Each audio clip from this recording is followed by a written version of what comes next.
एक प्रश्न मेरे से पूछा गया, उस पर चर्चा करूं।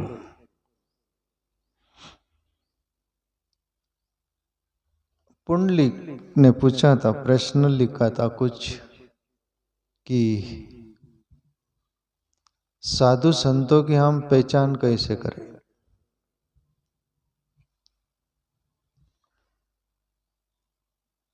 जैसे दुनिया में देखा जाता है, माना जाता है, कुछ लोग सीधे साधे होते, साधु की बाल दाढ़ी बड़ी हो या कटी हुई हो, यानी दो तरह के रहते हैं। साधुओं में भी कोई छोटे छोटे बाल रखते हैं, कोई एक महीने में सब साफ करते हैं, वो नाई से बाल दाढ़ी मूछ कुछ नहीं रखते, सन्यासी बोलते हैं ना उसको।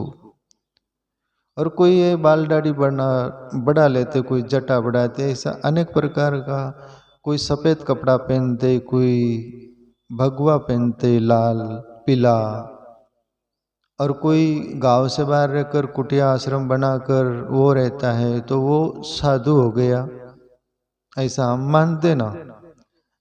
पर ऐसा भी नहीं है प्यारे मित्रों, साधुता अंदर की बात है।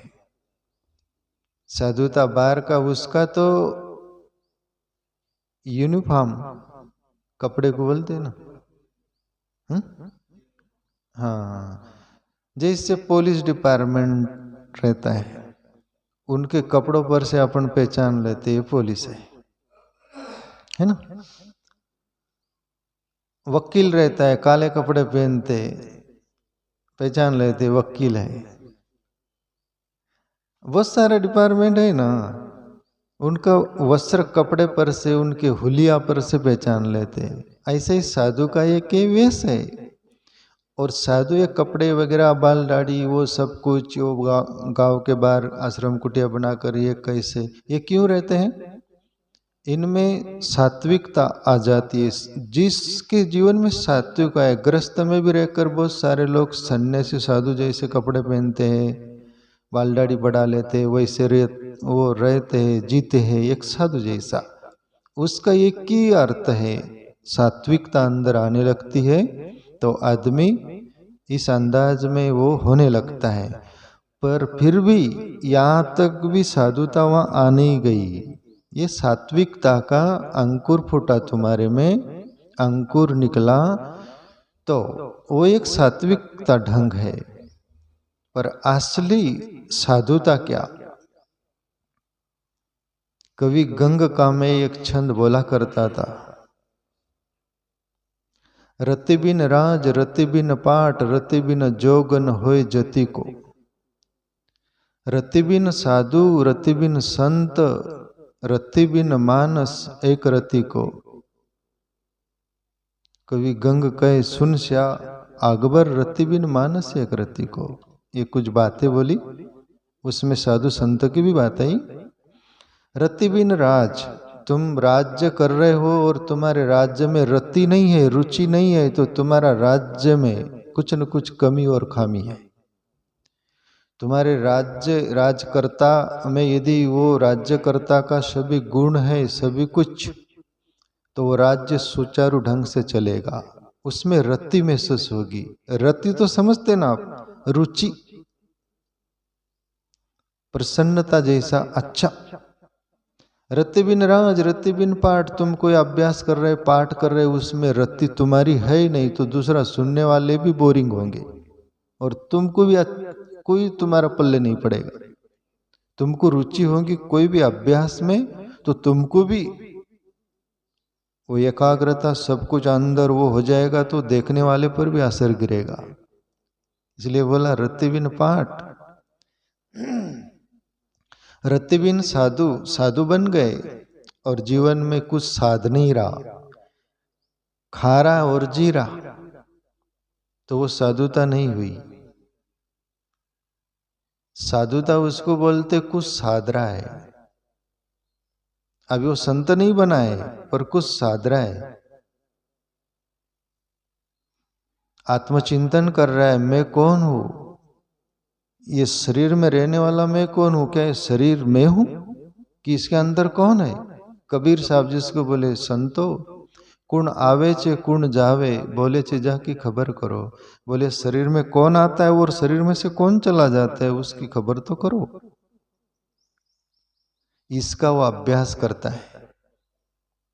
वो साधु कुछ साधरा है, केवल कपड़ा पहन लिया, बाल दाढ़ी बढ़ा लिया, कुटिया वो सब वो हो गया और साधु बन गए, वहां तक सीमित नहीं। कुछ साधे, साधो कुछ उद्यम कीजिए, कबीर भी बोले हैं ना। रति बिन जोगन होय जति को, कोई जति भी होगा तो उसमें उसको खुद को रुचि होगी, उसमें उत्साह होगा, तो उसका जतिपन को देखकर आप पर भी असर गिर जाएगा और उसका भी निकलेगा जतिपन। रतिबिन संत, साधु संत उसको बोलते जिसके पास आप गए और वहां पर आपको शांति महसूस हो, आपको सन्नाटा छा जाए कि यहाँ कुछ है।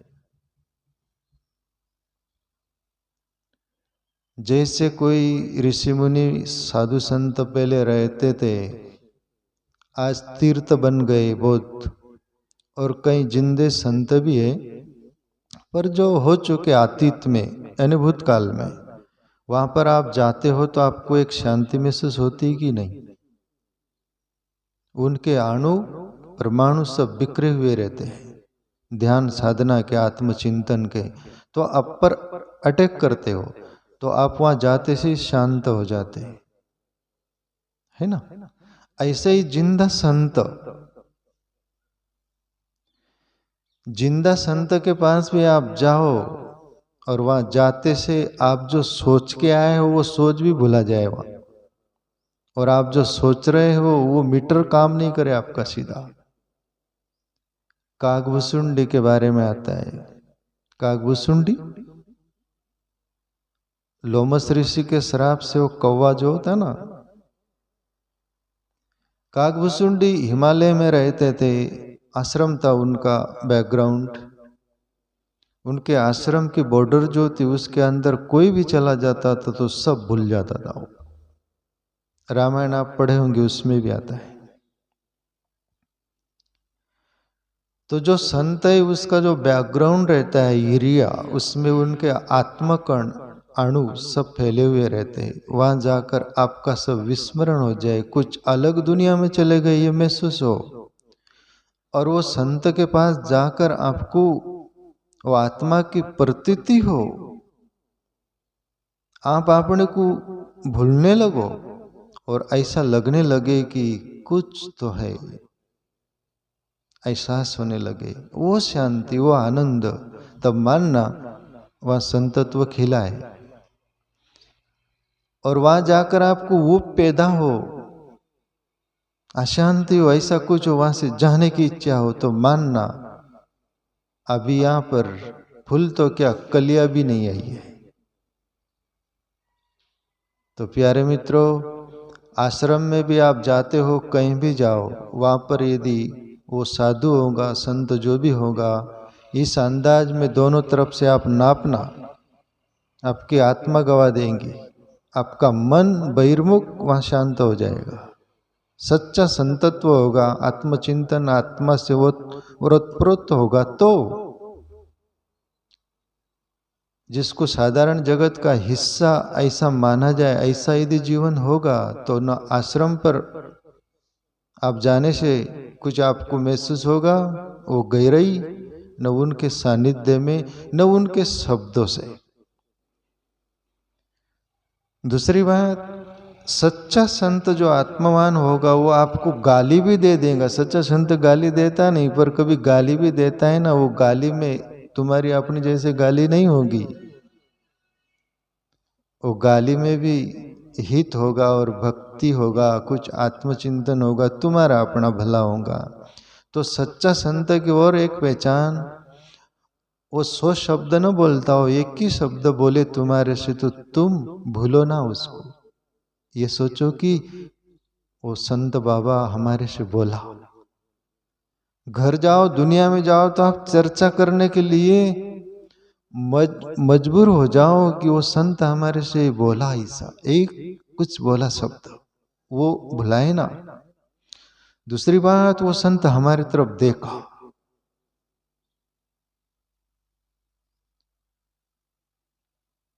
तब जानना वहां संतत्व खिला है। तो प्यारे मित्रों, ऐसी बहुत सारी बात है संतत्व की। संत ये बार के वेशभूषा से या बहुत आडंबर करने से नहीं होता। संत मौन बैठा रहेगा तो उसकी आभा कुछ हुएगी। सच्चा संत हो गया ना, तुम हजारों किलोमीटर दूर होगा, वहां से याद भी करोगे तो उसकी आत्मा का संकल्प आप कुछ हुएगा। वहां